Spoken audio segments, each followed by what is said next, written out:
адилеттүүлүк баарыбызга бирдей болсун, тең болсун. Биз ушул баатыр энелер барды көз жашын төгүп, могул жерде олтурушат.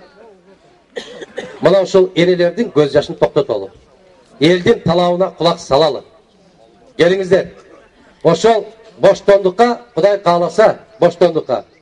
Бүгүн эртең, мына 17-синде соттоп атат. Бүгүн эртең ошол бардык аракетти жасап чыгарганга биз аракет кылабыз. Кудай кааласа. 3 октябрдагы болгон окуяга көз карашыңыз дегенде, эки тараптуу карайм мен. Бир жактуу карабашыбыз керек. Мыйзам бузулдубу? Бузулду. Мыйзам бузулдубу? Бузулду. Демек, ошол мыйзам бузулган болсо, мыйзамга ылайык жоопкерчиликти тартыш керек. Деп келип, экинчи жагы. Мыйзамга жоопкерчиликти 7 апрелди баштагандардан башташыбыз керек анда деди.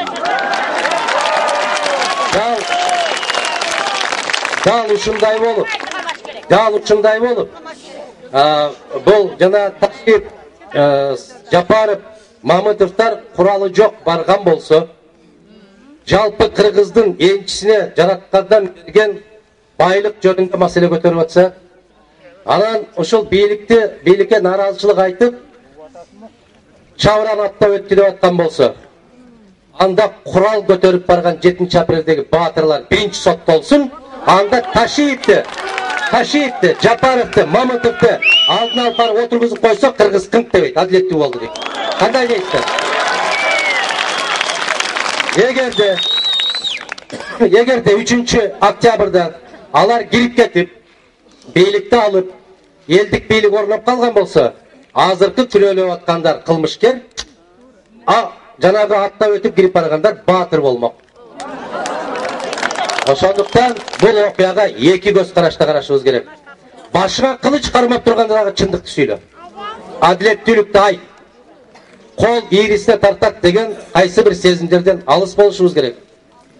Кайра айтат. Мамлекеттик конституциялык түзүлүштү куратууга чакырык болду деп. Айнанайын, Ала Тоо аңтынын кулагынан кетелек. Ошол элдик фронт түзүп алып, Куулов дагы кетсин деп турган. Элдик фронтко көпүрө болом деп Алмаста ошентип барган. Отунбаева дагы барган элдин аркасынан. Мен көргүм келет ошолорду жоопкерчиликке тартылганын. Андан кийин Ташиев башында болгондорду тарталы жоопко. Болбосо, мыйзам бардык кишиге бирдей деп кыйкырганыбыз менен, эгер ошол СДПКдан болуп калсаң, Өнүгүүдөн болуп калсаң, сен жоопкерчиликке тартылбайсың.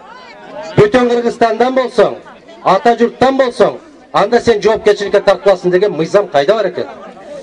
Келиңиздер тегиз бололу.